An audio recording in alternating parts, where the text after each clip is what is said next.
Buffets used to be the cheap thrill. Now half of them are just ghost signs.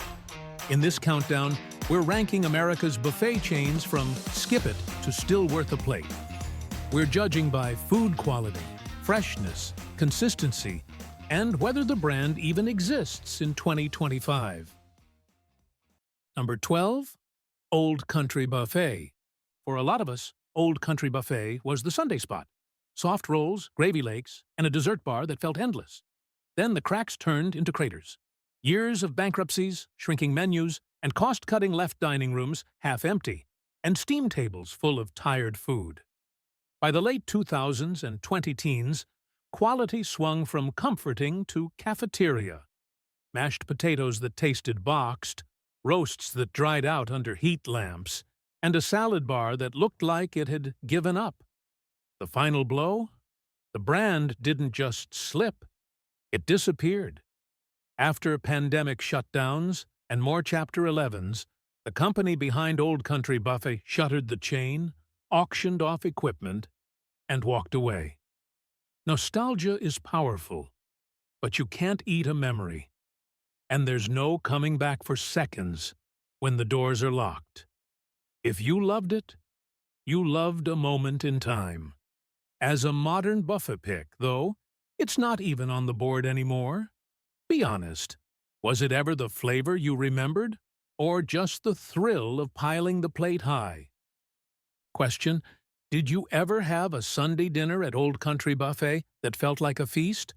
Or was it more of a letdown by the time you got there? Number 11. Hometown Buffet. Hometown was the safe neighborhood choice. Big booths, kid-friendly picks, and prices that made group dinners easy. But safe turned into stale. The biggest complaint was freshness.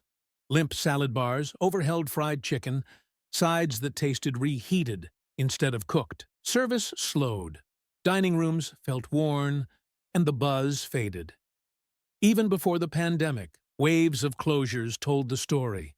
By 2021, the parent company had thrown in the towel, and the brand went dark for good. In today's market, value means more than a low ticket. It means food that tastes made, not managed. Hometown couldn't keep up with newer fast casual spots and fresher buffets that actually cook to demand. What's left is nostalgia and a lot of remember when conversations. If your family celebrated there, those memories matter. But as a current pick, it's a no-go. Would you trade one well-made plate today for 3 plates of yesterday's leftovers? Most diners already answered. Question: was Hometown Buffet your neighborhood go-to, or did you skip it for fresher options? Number 10. Ryan's Buffet. Ryan's once owned the Southern Comfort Lane. Crispy fried chicken, yeast rolls, and roasts that drew Sunday crowds. Then came ownership changes, menu trims, and a steady slide from hearty to ho-hum. Consistency vanished. Some nights decent, others a graveyard of overcooked veggies and lukewarm entrees. Corporate tried a short-lived pivot during 2020 with a marketplace format, but the model never recovered. By early 2021, the brand effectively shut down nationwide as its parent tumbled through bankruptcy again. A few old signs linger, but the chain that packed dining rooms is history. And that's the lesson. Buffets live or die by freshness and flow. When trays sit, flavors die, and word of mouth follows. If you remember Ryan's at its peak, you remember the best version. As a 2025 option, it's just not on the map. Quick poll: do you miss the rolls or the price tag? Question: do you remember Ryan's at its peak with that Southern comfort food, or only the later version that left you disappointed? Number 9. Sizzler. Sizzler used to feel like a jackpot night out. Steak sizzling on the grill, plus a buffet with salad, pasta, and dessert for one price. For families on a budget, it was marketed as a little bit fancy without the fancy bill. But here's the truth. Sizzler never fully decided what it was. Was it a steakhouse? Was it a buffet? That identity crisis left it stuck in the middle. By the 2000s, the steaks often came out tough or flavorless, and the salad bar shrank into a line of limp lettuce and bland dressings. Corporate cost-cutting didn't help either. More frozen items, fewer fresh cooks. Once the pandemic hit, Sizzler filed for bankruptcy and closed a ton of locations. Today, there are still a few in the U.S., but they're mostly regional holdouts. Nothing like the nationwide staple it once was. Customers moved on to steakhouses that focused on quality and to buffets that leaned into freshness. Sizzler got lost trying to straddle both worlds. If you ate there back in the 90s, you might remember it fondly. But in 2025, it's less about the sizzle and more about a brand that fizzled. Thought, did you ever go to Sizzler hoping for sizzling steaks and endless sides, or was it always a hit-or-miss experience? Number 8. Western Sizzlin. With a name like Western Sizzlin, you'd expect flame-kissed steaks and bold cowboy flavors. For a while, that's what drew people in. Steaks grilled over open flame, hearty sides, and an atmosphere that felt like old-school Americana. The problem? Expectations.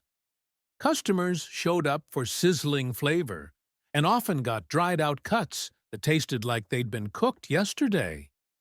When the main attraction disappoints, the rest of the buffet can't save it. Fried foods came out greasy, vegetables were mushy, and desserts felt more like freezer aisle fillers than a sweet ending.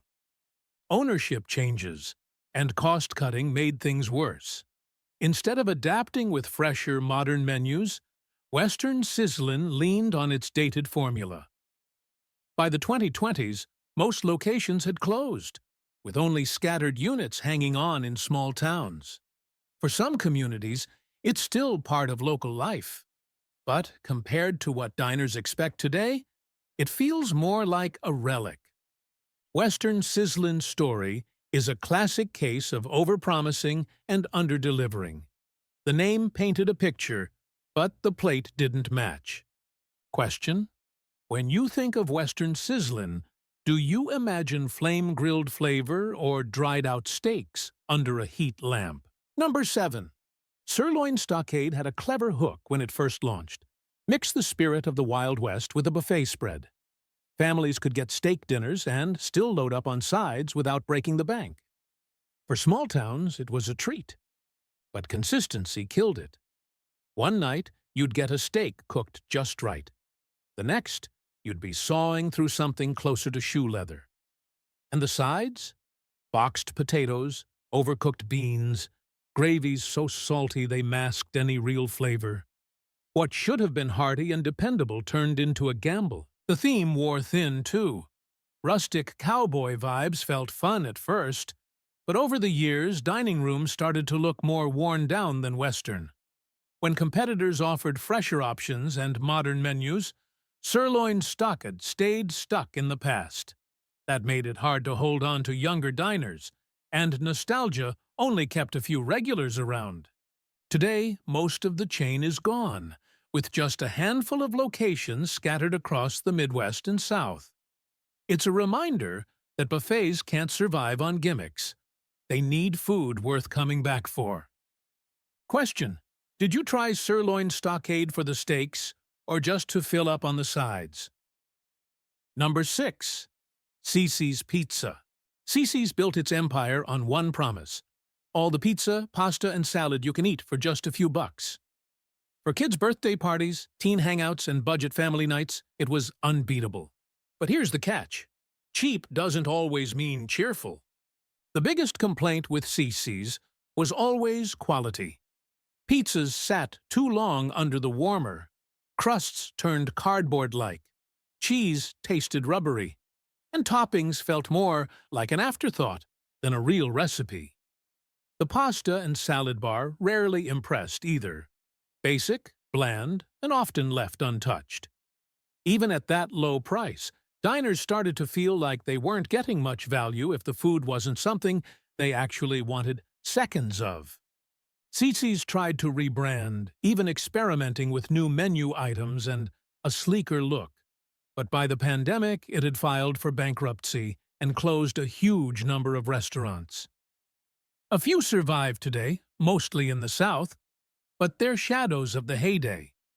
In 2025, Cicis isn't the pizza party it once was. It's a reminder that even buffets need quality to match quantity. Fun one. Would you ever choose all-you-can-eat pizza at Cicis over just one really good slice, or did quantity never beat quality for you? Number 5. Ponderosa. For decades, Ponderosa was a small-town giant. Steak plus buffet was its magic formula. Grab a plate of hearty sides, then pair it with a steak dinner that felt affordable. Families loved the combo, and for a while it worked. But the slow decline was hard to miss. The buffet spread became predictable and tired. Mashed potatoes, corn, rolls, all feeling more mass-produced than made fresh. The steaks, once a selling point, often came out thin, unevenly cooked, or lacking flavor. As dining standards rose, Ponderosa stuck with the same old playbook. Corporate changes didn't help either. Locations closed, ownership shifted, and by the late 2010s, most Americans couldn't even find a Ponderosa nearby. A few locations still exist, mainly in the Midwest, but the chain never modernized enough to keep up. For diners who grew up on it, Ponderosa will always mean family dinners and endless plates. But today, it's more memory than meal. Question: did Ponderosa ever leave you feeling satisfied with steak and sides? Or was it more of a buffet trying too hard? Number 4. Pizza Ranch. Pizza Ranch is still around, mostly across the Midwest. And to be fair, it's doing better than many other buffets on this list. But that doesn't mean it avoids criticism. Known for its pizza and chicken combo buffet, it became a popular family stop, especially in smaller towns without a lot of dining options. Here's the issue. Quality swings wildly. Some locations serve up hot, fresh pizzas with crispy fried chicken. Others, lukewarm pies, soggy crusts, and chicken that tastes more like grease than flavor.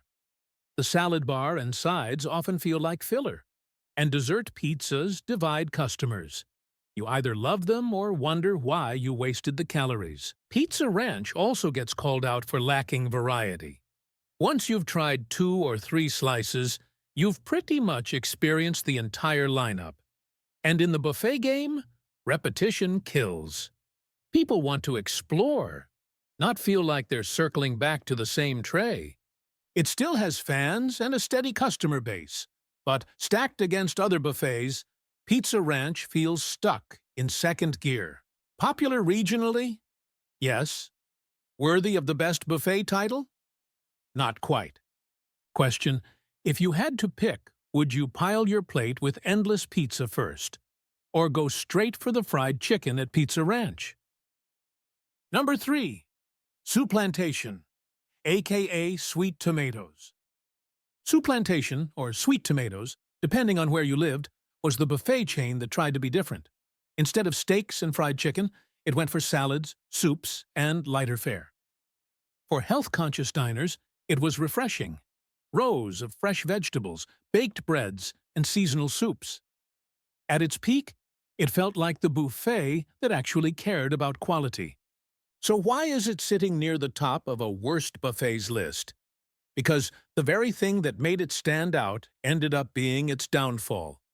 Buffets rely on high turnover, customers loading up quickly, food being replenished often, and nothing sitting around too long. But Supplantation's menu didn't fit that rhythm. Soups cooled too quickly, breads went stale, and the endless salad bar wasn't exactly built for indulgence. Then came the pandemic, which hit self-serve concepts the hardest. While some buffets managed to limp through, Supplantation shut down entirely in 2020, and all its locations closed overnight. Fans mourned it as a healthier alternative, but the truth is, It was already struggling. Rising costs, a menu that felt repetitive after a few visits, and the shift in dining trends all played a role. In hindsight, Supplantation was ahead of its time in some ways. It leaned into fresh, plant-forward dining before that became mainstream. But in a buffet world where people want variety and excitement, a salad-based lineup just couldn't compete.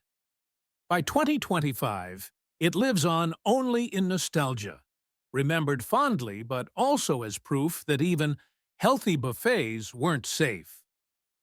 Question: do you think a healthy-focused buffet like Supplantation can really work? Or are buffets always meant to be indulgent? Number 2. Shoney's. Shoney's is one of those chains that feels like it's been around forever. For generations, it was a Southern family tradition. Fried chicken, countrysides, and big weekend buffets. If you grew up near one, chances are you had more than a few Sunday lunches there. But here's the hard truth. Shoney's fell behind, and it shows. The buffet itself is often the biggest complaint. Food sits too long, vegetables lose their bite, fried items turn soggy, and meats dry out.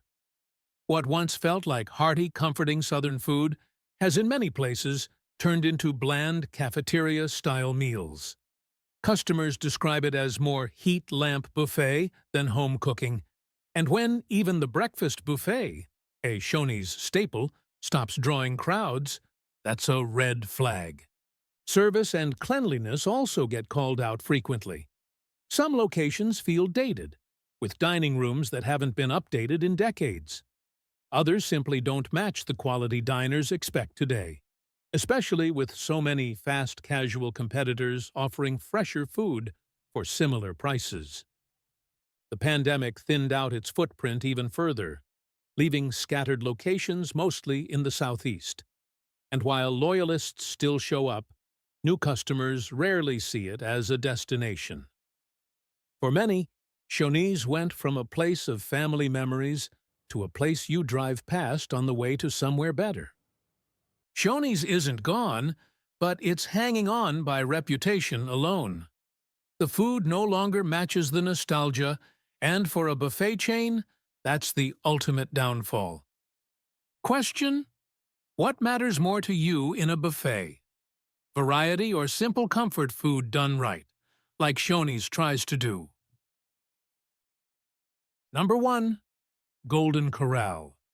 On paper, it's the buffet king. Still the largest buffet chain in America, with hundreds of locations nationwide. Walk into one, and the options seem endless. Fried chicken, steak, seafood, pasta, a chocolate fountain, desserts for days. It's the last major player standing in the buffet world. But here's the twist. Being the biggest doesn't mean being the best. Golden Corral makes this list because it perfectly represents both the promise and the failure of American buffets. The variety is there, yes, but quality is where it stumbles. Customers complain about overcooked meats, soggy fried foods, and desserts that look better than they taste. Consistency is the chain's biggest weakness. One location might be decent, another feels like a gamble. And when the food is bad, it's really bad. Cleanliness has also been a recurring issue. With so many moving parts, buffet stations, utensils, constant refills, some locations struggle to keep things fresh and sanitary. Add in the high volume of diners, and Golden Corral often feels more like a feeding frenzy than a comfortable meal. The pandemic nearly crushed it. But unlike others, Golden Corral managed to adapt with takeout boxes and fewer open buffets. Still, it never fully shook off the reputation of being quantity over quality.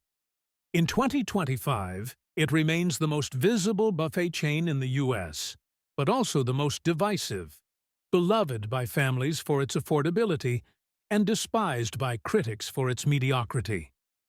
Golden Corral is number 1 not because it's the smallest or weakest, but because it embodies the buffet struggle. Big promises, mixed execution, and a dining experience that often leaves you full but rarely satisfied.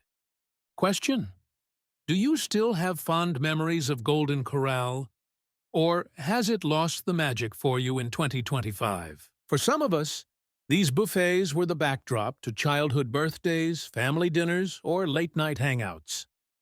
Seeing them fade is bittersweet. They weren't perfect, but they were part of an era that's slowly disappearing from the American dining landscape.